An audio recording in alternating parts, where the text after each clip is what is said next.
possibly be the GOAT. We'll have that conversation. Yeah, we'll get there. Possibly the GOAT passing Jordan. And then we're going to talk if we dodged the bullet by LeBron not coming here. Are we better off now that LeBron's not here? So first, I'll wallow up my tears and Michael Bennett leaving. I understand why the trade happened, but I didn't want to see a guy with 9 sacks leave us. But this is, I guess it's really, so this is how it was. So I thought he was staying, and then Brandon Graham was leaving, so we were like, okay, Derek Barnett's time.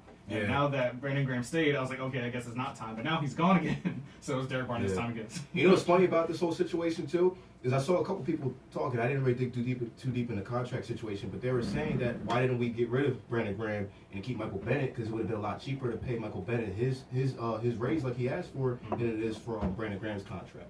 You know, so I thought that was funny. But that goes back to how, like I said before, the Eagles are trying to keep all their leaders, all their stars, all their veterans. They're trying to get them paid, and you know they show loyalty in the organization, and that's what it comes down to at a point. You know, Michael Bennett was only here for a season. You know. He's a good guy, but don't get me wrong, but he hasn't done as much for the city of Philadelphia like Brandon Graham has. Yeah, it makes sense why it happened, and we know he was demanding. He was pounding the table for a pay raise that same morning, so we understand why it did happen. It's just that I feel like Howie could have made it work, but we see him trying to clear cap space, and this does clear. It does clear an additional $6 to $7 million in cap space to free up for whatever Howie has on the mind, whether it be Antonio Brown or Le'Veon. He's planning for something. We just don't know why that case is, but I'm sad to see Michael Bennett go. I understand he didn't, you know, it was a 1 year, tenure, so it's not too emotional, but he was productive. He had 9 sacks last year, and he did keep us in a lot of playoff games. But hopefully, like Brandon said prior to us starting this, we won the Super Bowl without him, so not too many hard feelings there. So. And I mean, again, of course, it is Michael Bennett. Michael Bennett's gonna, you know, he's gonna ball wherever he goes, you know. So I mean, having him a year, you can't get mad at that. You know, he's gonna do his thing regardless. Yeah, and he did win went to the Patriots, so we'll see how that goes. You know how Patriots like paying these guys 1 year deals for production. And that's it. Yeah. But we'll see how this whole thing with the Robert Kraft situation ends up. Oh yeah, I forgot about that already. Yeah. I mean, I guess he's like how that goes under the wayside so fast. I guess he's signing people from behind bars. Listen, man, when I get out, I got Michael Bennett on you now. It's over. Hey, you're gonna have to call Meek Mill to come visit him. Yeah. Since he likes hopping around different. So now we have what was next? So Antonio Brown went to the Raiders. So before we touch that, so the fake trade of Buffalo. He went to Buffalo for about all of 45 minutes, and then I guess AB kicked the door down and was like, "There's no way in hell." So what happened was he didn't go to Buffalo. So the deal was complete. All right. So here's how the story goes. So the deal was finalized between his agent and of course Buffalo and of course Pittsburgh. His agent contacted Antonio Brown and said, "Hey, this is what we got in the works. You know, it's already a done deal." And Antonio Brown lost and was like, "No, I refuse. If this is what's happening, I refuse to ever report to Buffalo." Kind of what he was doing. Exactly. You know, exactly. Right. He refused to report. Yeah. He's just the contract was already done and it was signed, sealed, delivered. He said, "No, I'm not gonna report." He was already holding out before he signed. Yeah, he was holding out before he even signed any papers. You know. So I mean, I get.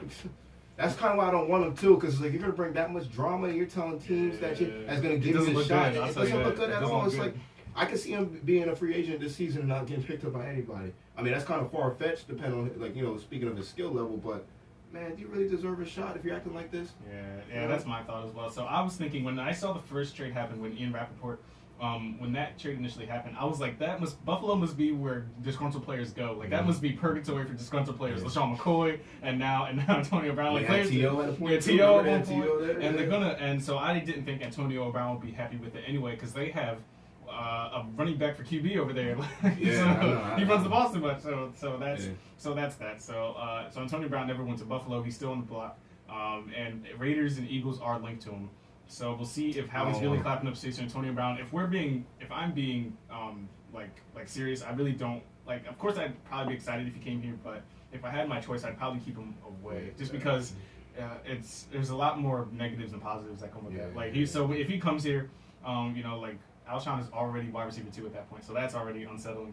And then we need that money in other players. I could see him getting into it with Alshon. I could see him getting into it with, most importantly, Carson Wentz. You know, the way he's going at Ben, and you know that whole story with obviously Ben Roethlisberger. He's not the best character. No, I don't like him at all. I blame Ben for that whole situation. It is Ben's fault. fault. Le'Veon and AB are leaving because of you, and the Steelers choosing to pay Ben over both of them is ludicrous. But that's another conversation. He's a rapist that's untouchable. But anyway, so I mean, anyway, we're not gonna talk about all that right now. But yeah, I can see it cause the problem with Carson Wentz. Carson Wentz, he's a leader. He's gonna take charge. And AB, I can see him just sitting on the bench, just because Carson said something like "get it together." You know, I can see that happening. Who are you talking to? You know, as he said in that interview, he said he don't need football. He Yeah. said, you know, so he got the blonde mustache and the blue hair. He got that midlife crisis thing going on. Yeah. But we'll see where AB ends up. So I think he's into the Raiders. If the Raiders let go of Amari Cooper and then sign AB, John Gruden just looks more foolish by the day. Yeah. So, He's just trying to get his money. He's not trying to win anything. it's crazy. So the Antonio Brown thing is just if I was up to me, the way I would see it is that I would go after I like CJ Mosley at linebacker, and I like either Tevin Coleman or Duke Johnson at running back. I know we just had this talk about how you're not the biggest Tevin Coleman fan, but I think he would help the offense. Either him or Duke Johnson from Cleveland, one of the two. Here's the thing, man. I don't want a decent running back. You want the next star? I want the next star. So it's either Le'Veon or what? Le'Veon or draft. Yeah, or draft. I don't want a decent guy. We've already throughout the years we've had decent guys that we could just get by with. No, I want to work for. I want to draft too. Yeah, star running back, somebody that's gonna get 6+ games of 100+ yards. Mm-hmm. You know what I mean? That's what we need. Somebody that can really take the load off of Carson Wentz. That's at the end of the day. That's what we need. If we go just with a decent running back, how much is that already gonna help Carson Wentz? We already have 3 decent running backs. Right. You know. What difference is that really going to make? Yeah, I hear you. Yeah, I just what Tevin Coleman's done for Atlanta. I get it, but not even that. But what are we making all this cap space for if we're going to get a guy like Tevin Coleman? Because it would be Tevin Coleman, CJ Mosley, and then probably a receiver like John Brown from Baltimore, who's a burner. So maybe he's looking at a collection of players, or maybe he's really clearing space for Antonio or Le'Veon. Yeah, I don't see him doing like Antonio was never like in perspective for me, but now like as the days are going, I'm like maybe he's really thinking about it. Like, and we'll see how it goes. So. He can stay where he's at. Yeah, So that's that. So that's the Eagles thing. Briefly, Bryce Harper had his first game today. So Bryce Harper was walked, and then Reese Hoskins hit that 2-run homer knocked him in. So Philly fans can get used to that. The Reese Hoskins and Bryce Harper combination. So that was fun to see. So now we'll get into the. What do you want to do first, Barry? You want to do is he the GOAT or did the Sixers get lucky by not signing him? Which is first? Who we talking about first? LeBron. You know LeBron. Who we talking about, you guys? LeBron James. Man. Should we discuss if he's the GOAT or should we discuss if the Sixers got lucky by not getting him? I'm going to answer the second question. That's going to answer my first question. Okay. The Sixers dodged a bullet. A silver bullet. That's like, it's equivalent to beating cancer. Oh, all right. Well, wow. That's a little. Okay. All right. Wow. That's how I think of it. Go ahead, you can get that in your little 2 seconds. So I will say that I just think that with LeBron comes the rest of the package. You get all the eyes are looking at you, and you get his whole crew, and then you get the expectation of being in the finals, right away. Not even with that. With LeBron, you don't have a head coach anymore. You don't have a GM anymore. You put LeBron in, you don't need those 2 pieces anymore. You said judge, jury, and execution. Brown out of here. Exactly. Yeah, you would have been. Yeah, I hear that. But I think the way I saw it is that if LeBron was going to come here, it would have been a 2-year like rental, and then get us a championship and live out of we here. ain't dodge a bullet because he was never coming here anyway. Yeah, so it's not really nothing to dodge. Like it came out later that he didn't entertain us, but I was thinking that I kind of didn't. I mean, if LeBron would have signed here, I would have been excited, but I was trying to convince myself with the reasons being, one, if LeBron was the reason why we won a championship, I wouldn't have been as excited because the Sixers really didn't do it like LeBron did. So that was that reasoning, and then I would have had to convince myself that like LeBron coming here for 2 years is enough, so that and then him and Ben would have made it work, and then they're the same. I don't even know if I want him for 1 year. I want him for a couple games. I just want to see what he could do with with a couple game sample, and I mean if you don't let the teammates play, then you don't let the coaches coach. Bye-bye. Right, so how about this? I love LeBron James, but I like to see the team. I like the team of the 76ers better than I like LeBron James. Of course, yeah. Same. The feeling's mutual there. So right. as this is the way I see it. So if LeBron didn't come here, we wouldn't have got Jimmy or Tobias. So factor in the team we had before those trades with Rocco and Saric and LeBron into that mix. Is that team better than the team we have now with Tobias and Jimmy Butler? Wow, that's a lot of dead air. Yeah, that's a good question, actually. That's a really good question, man. See, it all depends on how it plays out with LeBron and his. So say like LeBron just came here like and he just meshed in like I'm saying LeBron without the drama like just LeBron the player. LeBron the player. Yeah. Oh yeah. So LeBron into the mix with Rocco and Dario and before all the changes were made. LeBron into this mix, is that better than the team we have right now on the court? I think so. Yes, it is.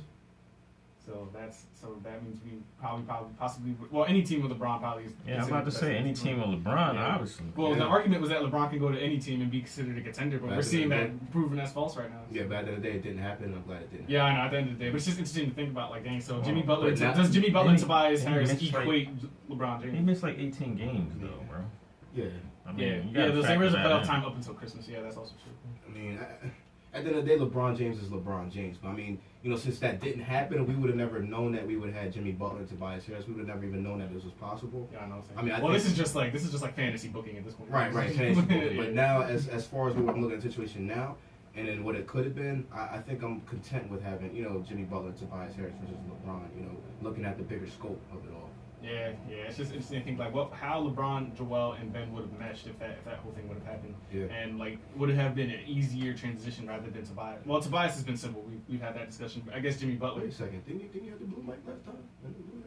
Oh, he listened to this. Yeah. Oh, I didn't even know. Shout out to Drew, man. Shout out Beethoven Beats, man. Y'all just now peeped that. Yeah, I did. I didn't even notice. Oh, good eye. Good eye. Yeah. The green. Little things, now I'm guys. excited. All right. The people out there, the t-shirts, the colors. The people out there have no idea what y'all talking about right So now. those of you in the audio realm, you have no idea what's going on. So brief summary. So Brandon, when we first started this, I had the blue phone with the blue headphones, and Brandon had the green. And last episode, I was looking at it like, this is kind of weird because my favorite color is green, yours is blue. And then he was like, don't worry about it, like it is what it is. Yeah. And now we come in here and it's the colors we like. So. I'm just not realizing. That's why I had to say something. I didn't even peep, right? Yeah. Y'all saw Boomerang, right? Yeah. You got to coordinate. You're right. Now next week we'll come in here, switch it back, and be like, nah. That's y'all colors. That's what it is. I pay attention. So that's that. Still like that red. Oh yeah, that red. Once we can start using the red mic, then we'll start talking. That ain't gonna happen. I got shut that Reaching down. a little bit. I get it. That's not trying. So the seamless. So I had some Jimmy Butler stuff. So I got flack from these two guys for Brandon and Jimmy because the game. I don't remember who it was against anymore. I have to go back and see. But it was the game that Jimmy Butler single-handedly won for us. I wish I could remember who the heck we played. Well, there was 2 games. No, not the game winners. The game. Remember when I was like, who's talking about Jimmy Butler? Like it was like a week ago. I'll bring it up right now. It was 2 games ago. Yeah, bring up that game. We only won by 1 point. That was Orlando, right? I don't know if it was Orlando. It was Orlando. Yeah, it was Orlando. Yeah, it was Orlando. Yeah. The Orlando game. You call me a hater. I'm like, how? Because we just had this whole talk about like, Jimmy's not like being a difference maker, and then what he do? He won us the game. I ain't one game. Yo, he's still not staying though. You seen what happened last game, and you seen what he said, right? Oh, with the switch? Yeah, I want to get into that. Actually, he was mad about the play. Talking about we better run a better play. So do we blame that? So before we jump back into LeBron, did we blame Mike Scott or Jimmy Butler for that? I'm not even talking about that play. You're talking about the defense. I'm talking about the offensive play because that was the same play we ran for Rocco and it worked. Yeah, Vic, did you see the video when he was on the bench and he was screaming at somebody like, No, he was on the bench saying that switch and stuff doesn't work, which is true because Brett Brown called a bonehead play for that. Like, so the play I'm talking about is where the last play of the game where they didn't cover Zach LaVine, who had 37 points, and Brett Brown needed either Mike Scott or Jimmy Butler to switch. Neither of them switched, and Zach LaVine had clear lane. See, but what I don't understand is Mike Scott was on Lopez already. Mike Scott was supposed to be the one, but Jimmy knew that it wasn't going to work. Jimmy knew that Mike Scott was going to get distracted, which is why he was trying to tell Brett Brown that switching wasn't going to work. See, but I don't. But all right, but they blaming Scott for that, but like that was his man. Why is Jimmy going to him? You know what I mean? When Zach was Jimmy's man. So what? And they both went to Lopez. So why is Jimmy blaming Scott for that? Because he's blaming Brett Brown. Brett Brown should never call the switch in the first place because he knew it wasn't going to work. My thing is, man, can I ask a question? Yeah. So Brett Brown calls a play, right? Okay. And you know it's not going to work. And I'm going to keep LeBron in the back pocket for this too. Okay. And you know the play's not going to work. As a player, if you're confident in your ability, wouldn't you just go out and run your own play? Without not in Jimmy's case because we're talking about defense though. What do you mean? We're talking about defense. We're talking about defense. I'm talking about just a broad spectrum. So Brett Brown calls, you need to switch on these guys, and Jimmy Butler goes out there and says, "Screw that! I'm just gonna guard whoever." Listen here. So it was Jimmy's man that scored though. Exactly. Yeah. But I'm just saying, like, if I'm talking about a situation now where he said, "Okay, this ain't gonna work," not what you're talking about. But I'm just asking the question in general. So say there's a play you don't like. Brett Brown calls a play. I boom, by bang, do this, and you know damn well in your head this is not gonna work. This is not gonna work, and you go out on the floor and you do it. Don't you have the power? Well, not quote unquote the power, but can't you go out and run your own play and say, forget what Brett Brown says? This works, and if it works, then what's Brett Brown gonna do? Well, Jimmy doesn't want to do that in this case because Jimmy already has the stigma of not being team friendly. So why would he? The last thing he's trying to do. He could run on the court in an position if you're doing a switch up or something. After Brett Brown says, "Okay, switch," you go on the court, be like, "No, man, we're not gonna switch. Don't do that. Don't listen to him. We got this." It was Chicago. Yeah, but here's the thing: we switch all the time, and it usually works because we got a lot of people that's the same size. You know what I mean? 6'8", 6'9", 6'10". A lot of people are basically the same size, so it should work. So we do that all the time. So for this one time for it not to work, I mean, as far as defense, we like one of the best defensive teams. So like, you know what I mean? Like it didn't work that time. Yeah. That's because y'all both, for whatever reason, went to Lopez. I don't know why. Zach LaVine had like 30-some points, and y'all both. I mean, it make no sense. I don't feel like Mike Scott. Like it seemed like he getting thrown under the bus.